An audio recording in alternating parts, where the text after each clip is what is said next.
Just fucking do it. Subscribe now. Still no president. Although the inevitable looks like it's taking place, that Mr. Biden will be our next president. We'll see. But it shows a good example of the difference between an alpha male Trump personality and the rest of the world. Don't confuse me with the fucking facts. And you've been raised all your lives the opposite. Has anybody been raised in this fucking room, don't confuse me with the facts even when I'm wrong? No. I am exactly the same. Steve Jobs was exactly the same. Bill Gates is exactly the same. Warren Buffett is exactly the same. Success leaves clues, kids.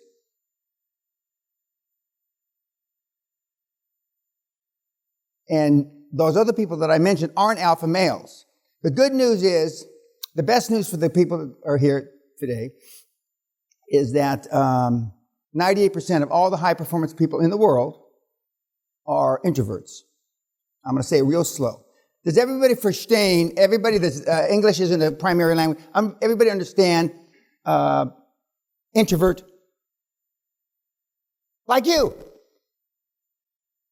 Some would say introvert, cunt, pussy.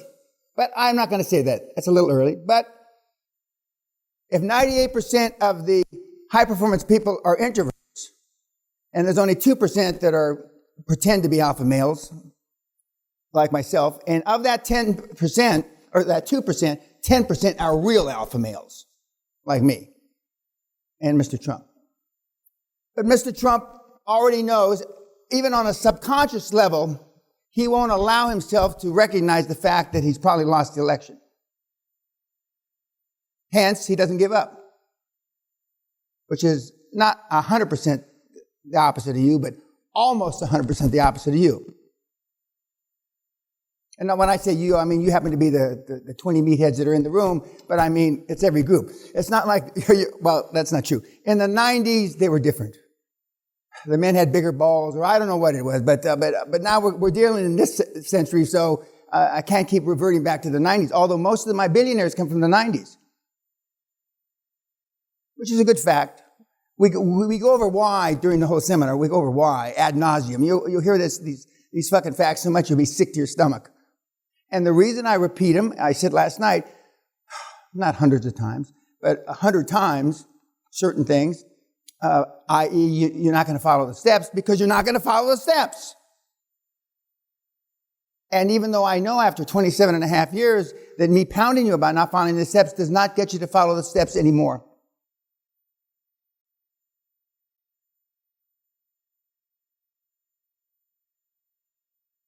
Because most people that even spend the money, although I don't consider this any money, spend the money to come here are pretenders. Pleasers. You'd rather be liked than effective. The most insulting thing you can tell me is when you leave here, you like me. Because it means I didn't do my job. And isn't the whole world just the opposite of that? Now, not the whole world, but most of the world is opposite. It's certainly, some people say, we had a guy named Sean Casey who's still around, who I trained, who used to be CEO of one of my companies many years ago in the 90s. He says the QLA seminar is how to piss people off and get what you want. And I thought about that, and in the 90s when he said it, he was pretty insightful, actually. I didn't want to admit that at the time, but he's pretty goddamn insightful. Because most of the people that you will go back to, your default, are going to hate the new you. Not all of them. Some of them will pretend because they want to be liked too. So they're not going to tell you you're full of shit, kid. They're not going to tell you you're full of shit, old timer. Even though they think, what the fuck's wrong with this guy? And for those of you that have employees, that have a business, They're going to think, I can't wait till he goes to another course, and this shit wears off.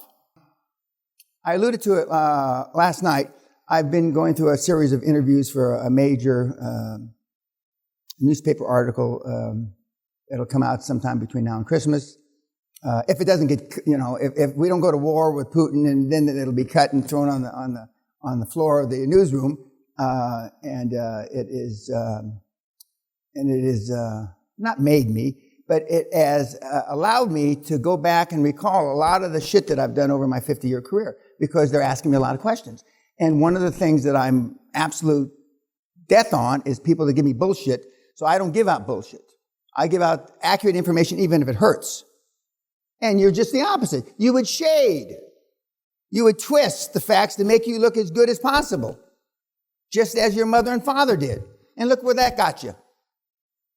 And I will say at least 25 to 50 times during this week, well, that sounds fine, but how has your program worked out so far? That's my retort to almost everything. And it works. Because if you answer candidly with yourself, I don't like to use the word honestly. It's like here in Europe, I had never heard before when they say, well, to be honest with you, Mr. Peña. What? What do you mean? Well, what have you been up to now? So it's like in court. Are you lying now, Mr. Peña, or did you lie then? Well, if you're honest with yourself, again, I like to use the word candid, you know that you've been raised to be a pleaser. When you go off to school, grammar school, and one of the things that the newspaper reporters have asked me, do you remember school? And I said, yeah, and I in East LA, and I said my mother used to walk me to within about a half a block of the school with my little hand when I was in kindergarten, I guess is when you start school. And then she'd watch me as I disappeared onto the school grounds. But her words to me were, stay out of trouble, keep your head down, don't talk, blah, blah, blah, blah, trying to protect me. Well, fortunately I didn't listen to her, but most parents do. Well, most parents take their little kids the first day of school. And so I recall that even though it seemed like 2 miles to go to school, it was only 3 blocks from my house, 3 blocks. And the church that I had my first communion and that kind of thing, and where I wanted to become a priest when I was in grammar school, is about another 3 blocks, St. Anne's. They're still there. The school and the church are still there. And so they've asked me questions. Also, that school is the school that I dropped out of a window, an aquarium, about a 30, 35-pound aquarium, trying to kill my teacher when I was in grade school. And so these things have been brought up, or not dredged up, because I wanted to give accurate information. So I've gone back and I've looked at my files, and I didn't take notes when I was in grammar school, but I went back and looked at pictures. And I don't know if your families have these albums. You open up these big kind of albums, and they got pictures glued to the pages and shit like that. Well, we got about 20 jillion of them. And so it took me a couple days to go through all of the albums. We got about 35 or 40 albums. And 99% of everything that I saw on the album, I could recall. It brought back, I remembered the picture, the actual picture. And normally when you're 3, 4, 5 years old, you're not supposed to be able to do that. Your cognitive powers aren't developed enough. But I do remember stuff 3, 4, 5 years old. So it's brought a lot of this up. And so I'm hoping that the article is not a hatchet job on me. And I've given them names of people to interview, one of which the guy that is still alive, the only guy that's still alive that I've known most of my life, and I've known him since I'm about 8 or 9. And I gave them my kid brother, who's a very successful guy. He's the number 2 guy in the Los Angeles County Fire Department. And I gave him a couple mentees that I trained here in the 90s. Both of which are Latinos, because I thought that's what the article was bent towards. Because the original article was a front page article in the LA Times in 1983 that we got a Pulitzer Prize for. I didn't get any. I'm just featured in the article. I didn't write any of it. And the things that have come back through the question process of the fine reporter, who happened to be one of the most junior reporters on that article that won the Pulitzer Prize in 1983. And it's pretty obvious that the reporter and I, and if you're listening to this, Lewis, looking through the spyglass through different ends. But I'm still hopeful. And when you get out and when we talk about the kids that are out there in the trenches right now in the Corona era doing deals, and I still say this, even though it's Corona, we plan for the worst and hope for the best. All our planning is we plan for the best. We expect the best out of you as a human being. We expect you to be honest, etc., etc., but we plan for the fucking worst because you're not honest. And when push comes to fucking shove, you will lie, cheat, and even steal and sometimes kill to get your way. And I know that. Having lived 3/4 of a century and we have 3 million pores, and I've said this a zillion times on YouTube, 3 million pores in our body. And I might have said it last night. I've been fucked in every one of them at least twice. And the higher you go up the food chain, i.e., the more money you make, the more they try to stick their willy in your pores.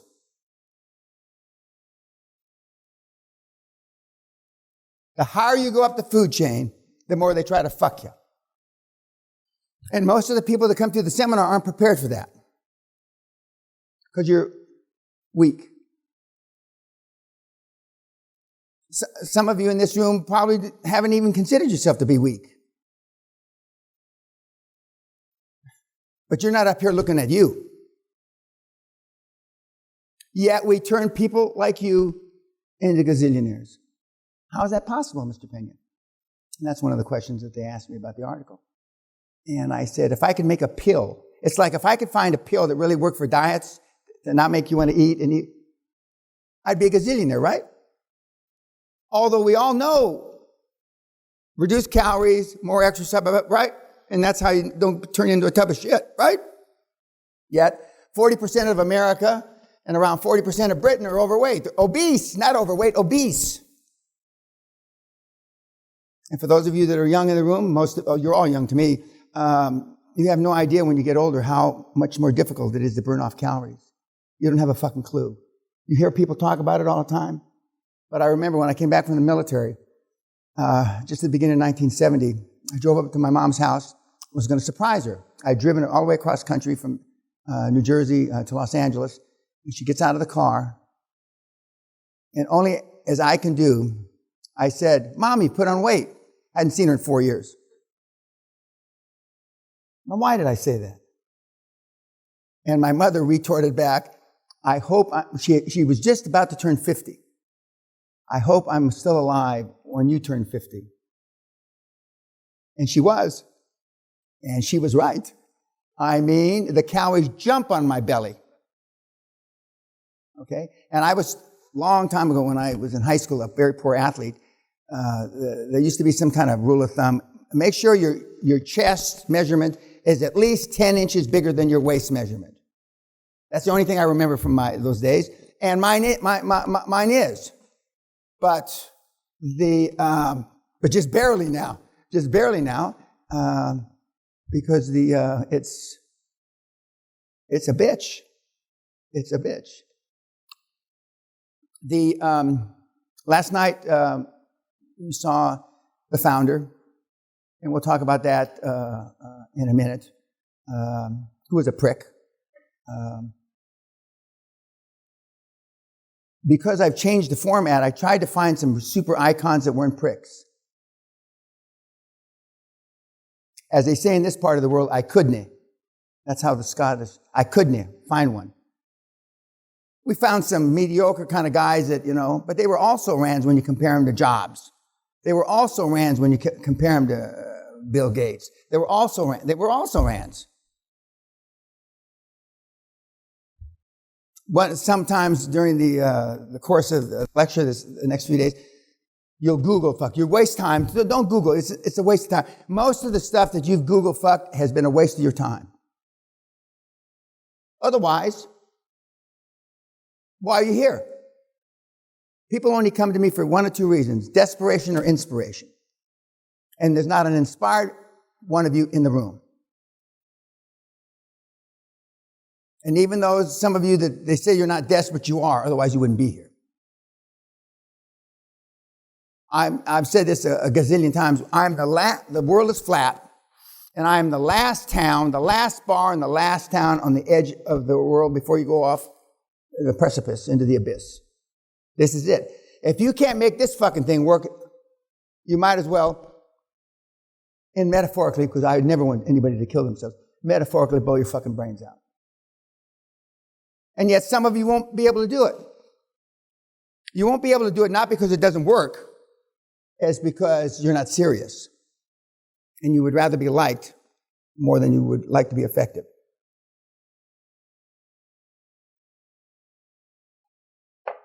This is this morning's pills, 90 pills. Why do I look like I do? Why are my bloods like of a 30-year-old? Not because of this. But I've been taking the pills so fucking long, I'm afraid to stop. Truly. And for the two medical doctors in the room, I don't know if they work or not. I've been to some of the best, fanciest spa clinics in the world. La Clinique Paris in Switzerland. And the Swiss doctor said, you are wasting your time, Mr. Peña. You are pissing it out in your urine. He's dead, by the way. He was 3 years younger than I am. When I went to Scripps Clinic, when I first got well, so to speak, bodily well, the young Adonis Swiss doctor, not, again a Swiss guy, he looked like a fucking like a statue, the gods. And I had never known that your stool is supposed to be soft because I ate mostly protein and I was always shitting hard bullets. And the first time I had a day of 24 hours of normal, healthy food, I thought something was wrong with my rectum. What the fuck? I mean, Jesus Christ. I mean, you know, what's wrong? And that's what Scripps Clinic, that was 1977. So I've been taking pills like this since 1977. And for those of you that saw it online, and I announced it at the last seminar, well, my bloods are phenomenal.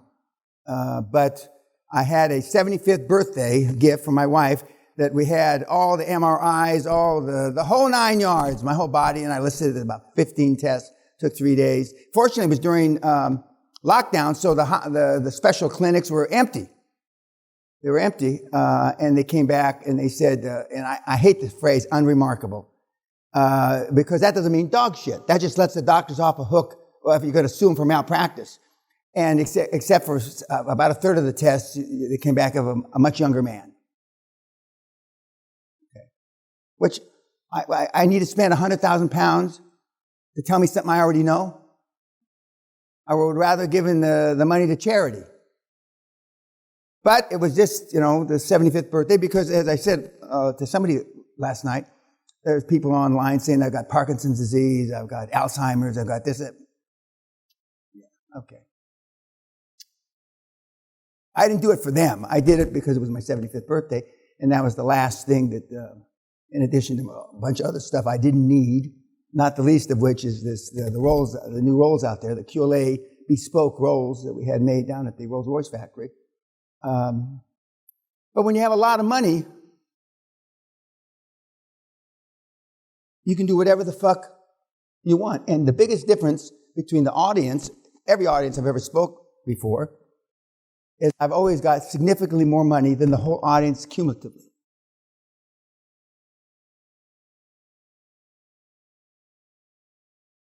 Now, the seminar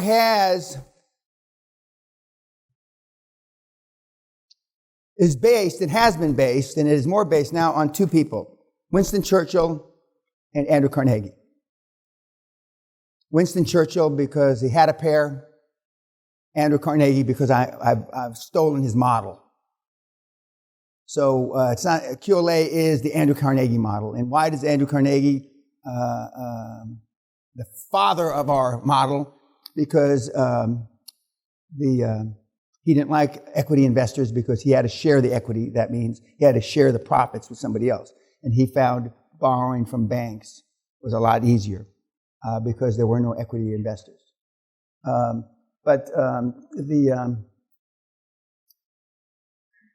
Mr. Churchill, who was anything but an appeaser, a pleaser, and there's a reason. And later in the seminar, and now we bring it up because especially what's happening in Corona, not because people are just afraid because they don't want to catch Corona from you, but that fear we're using as a lever to release them, a motivated seller, from their assets.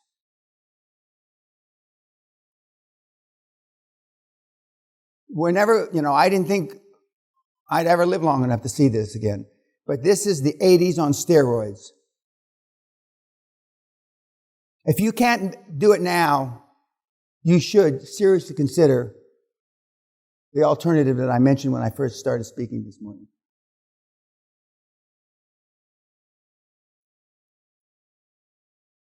And Mr. Carnegie, I spent my 75th birthday at his home, Guthrie Castle, a couple months ago. We stayed in his daughter's bedroom, and quite unique. It's not as well appointed as Guthrie is. Unfortunately, you don't get to see too much of Guthrie because we're out here. I may be not the only, but one of the only physical setups that could still have this kind of gathering during the Corona era, because I was going to tear this building down and put in a spa, put in an Olympic swimming pool. And for whatever reason, I never got around to it. God works in mysterious ways, And so here we are, that we can be set up like this. Everybody's got their own bathroom, their own bedroom, yada, yada. Otherwise, we couldn't do this. Otherwise, we would have had to postpone the seminars. But interesting facts, his daughter's bedroom was next to his bedroom, and his wife's bedroom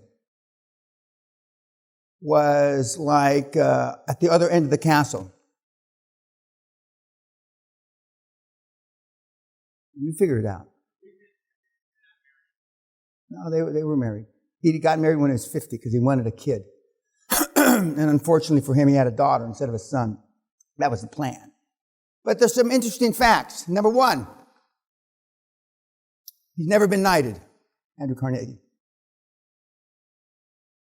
He's never got a title from Her Majesty or the King before current Queen. For a guy that has done as much philanthropic work as he's done, I hadn't really thought about that. But he's never been knighted. He's never gotten one award from the government. Not one. Not even an honorable fucking mention.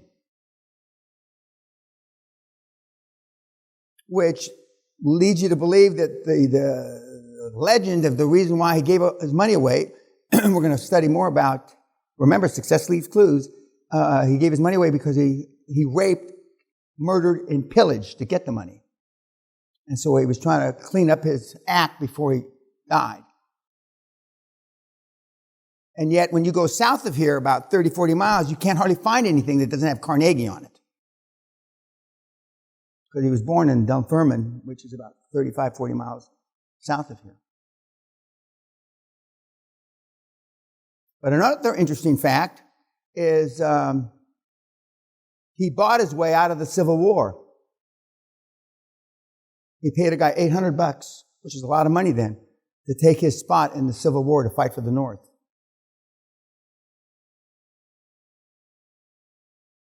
So I'm sure some of his guilt is associated with that. And the guy died. I wouldn't be telling the story if the guy lived.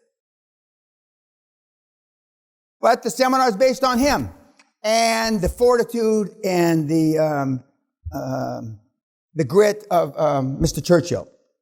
Now, part of the history of this that I've gone back and dredged out the information for the LA Times article is the first roles I ever had, which is That Is It. So I've been driving Rolls Royce since I'm about 25 and a half. And so they're not so special to me. And why did I get that Rolls? And I still remember it was a $3,000 down payment and $279 a month. I remember it like I fucking took a shit this morning. Because I didn't have $3,000. I could generate the $279 a month cash, pay the payment. Because we had a salesman. Remember, success leaves clues. A sales manager named, who was a defrocked lawyer from Boltall, Berkeley, named Kelly Norwood, who said, Peña, a young boy like you ought to sell everybody that comes through the door. I had a 94.6% closing ratio. And when we talk about setting standards and setting expectations, yours are all low. All you have to do is read your paperwork about what your goals are. Remember, I asked you, what's the most high performing thing that you've done? Your slut girlfriend, your slut wife, your children, your parents. 0, 0, 0, nothing, 0, 0, nothing. I rest my case.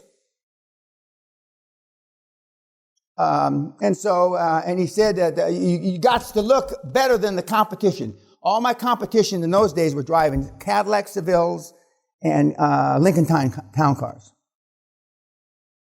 But the owner of the company drove a Rolls, black, just like that one. So I went and bought a Rolls. Didn't know how much I was going to be overextending myself when I did it, and I never looked back. Most of you, the kids talk about fake it till you make it. I don't like that. But perception is reality. Now, another thing that came up in the article is how, since I turned 60, 65, I've been to all these places. I knocked these all off my bucket list. The North and South Pole, big money to go there. Big money. That's probably the most expensive on the Amazon River, the Nile, Taj Mahal, Colosseum in Rome, Machu Picchu, Petra, the Great Wall of China, Victoria Falls, Christ the Redeemer, which is up in Sao Paulo, Brazil, the big statue, Mount Everest, I only made it to 18,900 feet, Grand Canyon, Great Migration of Serengeti, Jerusalem, blah, blah, blah. All those, that's at least $1 million. At least. Probably $1.5 million. So that means I had enough discretionary, as you would call it, discretionary money to go and piss money down a rat hole for that shit. Most of you in this room haven't been to one of them. Now, Sally and I are glad that we did all this traveling. Now, you can't go anyplace. One of the things I tell the kids is if you want to do it exactly like me, which I don't recommend, I spent 125% of every dollar I made until I was 60.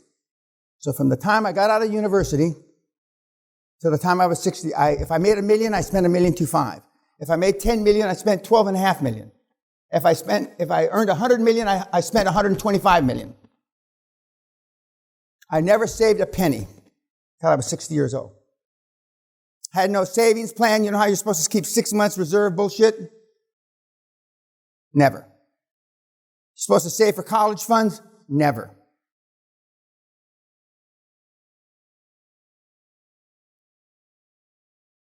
And part of that is Bunker Hunt, of the famous, infamous Hunts, the Hunt brothers, who went to jail for tampering with the silver market, which I unfortunately was part of. He said, Danny, if you're going to worry about paying taxes, you're not making enough fucking money. I never forgot that. Now, I'm going to tell you a bunch of things, but you will not remember any of them.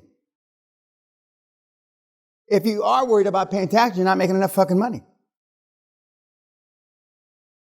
If you've got backup plans, your backup plan will become your main plan. When I say euphemistically run towards a gunfire and kill everybody, I mean exactly that, run towards the gunfire. Because there's never an easy time to make a hard decision. Now, when we're off of YouTube, we're going to show you the secret sauce of what the Corona kids are doing now. But another thing that came up from the research in the article, how do we make this... I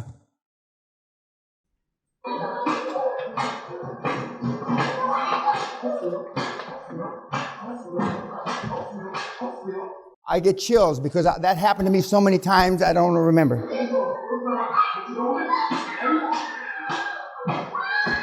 A black father beating his two black sons for stealing in a store.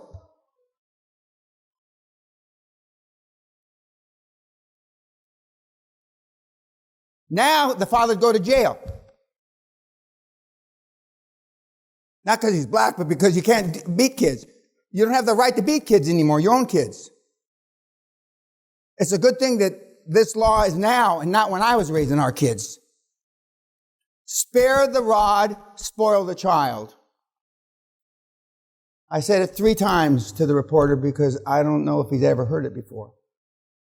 Don't discipline your kids and your kids turn out to be weak pieces of dog shit. That's another way.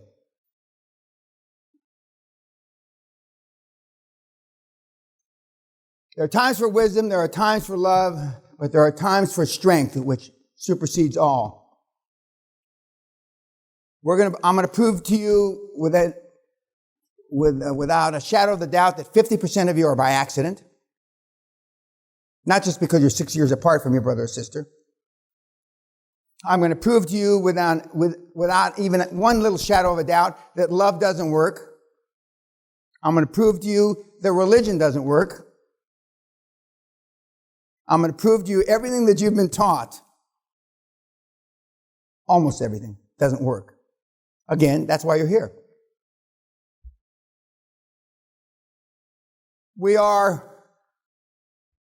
The kids call it the new normal. I don't call it the new normal, I call it the next normal. Because there's going to be another normal after this. Now, yesterday, quite quietly, it was announced that the UK government is going to extend their payments to the people that are out of work till March. Now, think real carefully, meatheads. Do you know what the fuck that means? March! They were just hoping that it was going to run through December, so we'd have a nice Christmas. March! And they're being optimistic. I said last March that the world was going to spend 3 to 5 times more money than you thought, and it was going to take 3 to 5 times longer. And that we were going to have a second wave, a third wave, a fourth wave. And I took more shit. I called for negative oil. What did we get? Negative oil. I said we were going to sell fucking cruise ships for scrap metal. And what are we doing? We're selling $1 billion ships for $2 or $3 million for scrap metal.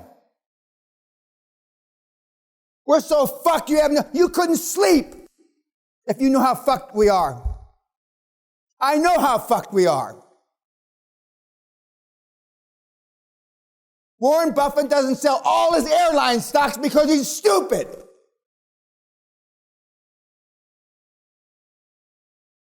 You have no idea. Yet it is a perfect storm for us.